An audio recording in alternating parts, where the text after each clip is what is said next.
పహల్గాం ఉగ్రదాడి ఘటన దర్యాప్తులో సంచలన విషయాలు బయటకు వస్తున్నాయి. పక్కా ప్లాన్ ప్రకారం దాడికి పాల్పడ్డారు పాక్ టెర్రరిస్టులు. తప్పించుకోవడానికి వీలు లేకుండా ఎంట్రీ ఎగ్జిట్ గేట్ దగ్గర ఉగ్రవాదులు కాపలా పెట్టారని ప్రత్యక్ష సాక్షులు చెప్పారు. ఇద్దరు ఉగ్రవాదులు ఎంట్రీ గేట్ నుంచి లోపలికి ప్రవేశించగా ఒకడు ఎగ్జిట్ గేట్ దగ్గర కాపలా ఉన్నట్టు అధికారులకు స్టేట్మెంట్ ఇచ్చారు. తొలిసారి కాల్పులు మొదలైంది ఎగ్జిట్ గేట్ దగ్గరే. దీంతో పర్యాటకులు ప్రాణభయంతో ఎంట్రీ గేట్ వైపు పరుగులు పెట్టారు. అక్కడ కూడా ఉగ్రవాదులు పర్యాటకులపై కాల్పులకు పాల్పడ్డారు. సందర్శకులు పారిపోకుండా పక్కా ప్లాన్ ప్రకారం మైదాన ప్రాంతాన్ని బ్లాక్ చేసి అటాక్ చేశారు టెర్రరిస్టులు. ఇక మరో ఉగ్రవాది తన సహచరులకు రక్షణ కల్పించేలా సమీపంలోని అడవిలో దాక్కుని ఉండొచ్చని అనుమానిస్తున్నారు. వీరిలో ఇద్దరు సైనిక దుస్తులు ధరించగా ఒకడు సంప్రదాయ కశ్మీరీ డ్రెస్లో ఉన్నట్టు నిర్ధారించారు.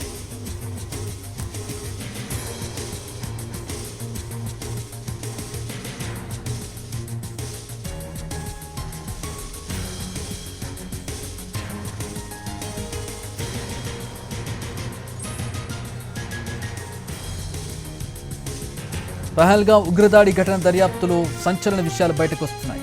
పక్కా ప్లాన్ ప్రకారం దాడికి పాల్పడ్డారు పాక్ టెర్రరిస్టులు.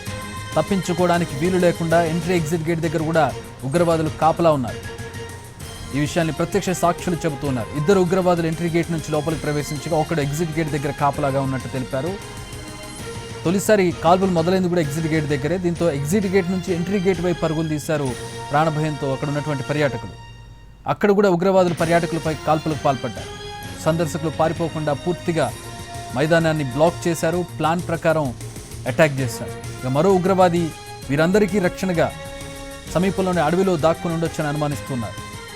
ఈ అటాక్ చేసిన వారిలో ఇద్దరు సైనిక దుస్తులు ధరించగా ఒకడు సంప్రదాయ కశ్మీరీ డ్రెస్లో ఉన్నట్టుగా నిర్ధారించారు.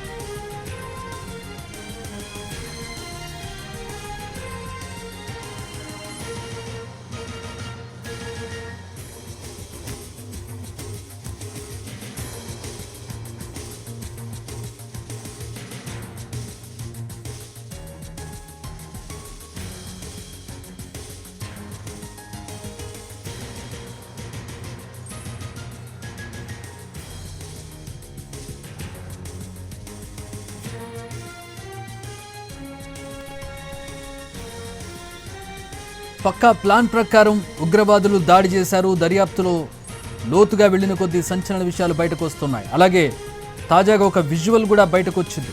ఉగ్రవాదులు కాల్చి చంపుతున్నటువంటి దృశ్యాలు అనుకోకుండా ఒక పర్యాటకుడి సెల్ఫీ వీడియోలో రికార్డ్ అయిన ఈ పరిస్థితి మనం చూస్తున్నాం. ప్రస్తుతం ఆ వీడియో దృశ్యాలను మనం చూస్తున్నాం. ఎక్కడెక్కడ ఉగ్రవాదులను కాల్చి చంపుతున్నారు. ఆ సమయంలో రోప్ వే ద్వారా ఆ పర్యాటకుడు సెల్ఫీ వీడియో తీసుకుంటూ ఉన్నాడు. కింద జరుగుతున్న విషయం కూడా అతనికి పూర్తిగా అవగాహనలో లేదు.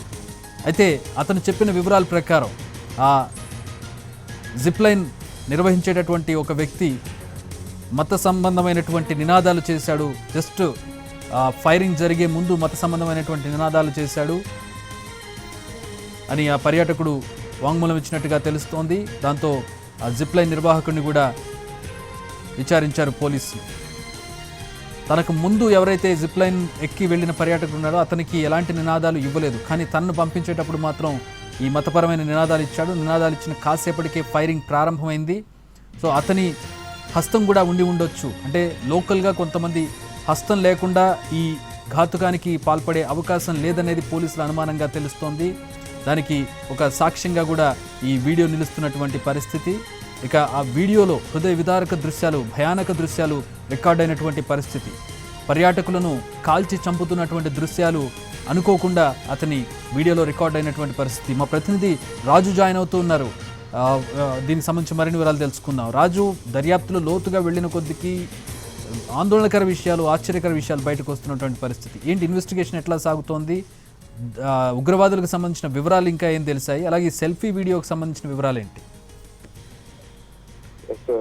నిజంగా అంటే ఏదైతే పహల్గాం ఉగ్రదాడి ఘటనకు సంబంధించి వారం రోజులు ఇప్పటికే పూర్తయింది దాడి జరిగి. అయితే ఇప్పుడు ఈ ఘటనకు సంబంధించి పూర్తిగా కూడా ఎన్ఐఏతో పాటు ఇతర ఏజెన్సీలు విచారణ మొదలు పెట్టాయి. ఇందులో పలు సంచలన విషయాలు బయటకు వస్తున్నాయి. వాటిని చూస్తుంటే ఎంతో భయం కలుగుతున్నటువంటి పరిస్థితి కూడా కనిపిస్తుంది. ఎందుకంటే పాక్ ఉగ్రవాదులు దీంట్లో పాల్గొన్నట్టుగా స్పష్టంగా తెలుస్తుంది. పాక్ కి సంబంధించినటువంటి ఒక కమాండర్ కూడా, పాక్ ఆర్మీకి సంబంధించినటువంటి ఒక కమాండర్ ఇందులో పాల్గొన్నారు. అయితే వీళ్ళు మొదటి నుంచి ఒక పక్కా ప్లానింగ్ ప్రకారమే స్కెచ్ వేసినట్టుగా తెలుస్తుంది. ఎందుకంటే పహల్గాం బేస్ క్యాంప్ నుంచి బైసరన్ వ్యాలీ ఒక లుకింగ్ స్పాట్ చాలా బాగుంటుంది.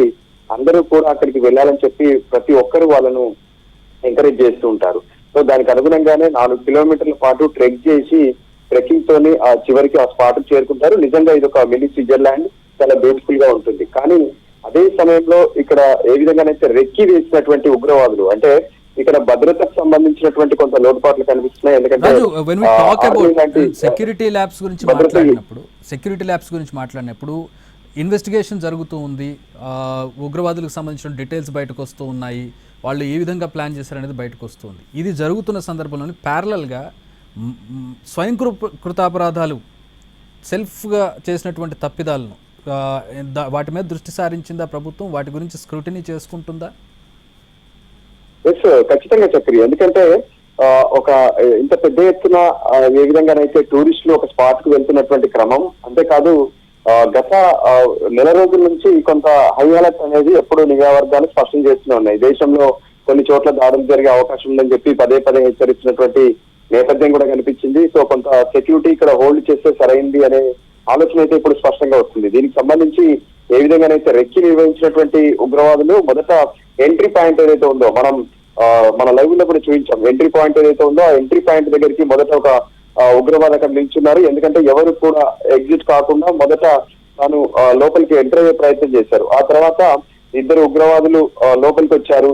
ఇక వాళ్ళు ఎవరైతే వాళ్ళకి ఎదురుపడ్డటువంటి వాళ్ళను ఒక మతం అంటే ఏ విధంగానైతే డివైడేషన్ కనిపించింది, మీదే మతం అంటూ వాళ్ళను ప్రశ్నిస్తూ వాళ్ళను సరిగ్గా తలపైన, అంటే ఏదైతే మైండ్ బ్లాంక్ అంటామో అక్కడ బ్లాంక్ చేయడం, టార్గెట్ ను డైరెక్ట్ హెడ్ పైన వాళ్ళు కాల్చినటువంటి పరిస్థితి కనిపించింది. అలా వాళ్ళు మొత్తం, అంటే ఈ ఏరియా చాలా విశాలమైనటువంటి ఏరియాలో ఒక్కొక్కరు ఒక చోట, కొంతమంది జీప్ లైనింగ్ లో ఉన్నారు, కొంతమంది టీ స్నాక్స్ వద్ద ఉన్నారు, మరికొంతమంది పిల్లల్ని ఆడిస్తూ బాల్స్ వద్ద ఉన్నారు, ఇంకొంతమంది మరో ఎంటర్టైన్మెంట్ స్పాట్ లో ఉన్నారు ఒకే ఏరియాకి సంబంధించి. సో దాంతో వాళ్ళు కాలుస్తూ ఉంటే కూడా చాలా మందికి తెలియట్లేదు అసలు ఏం జరుగుతుంది ఏంటి.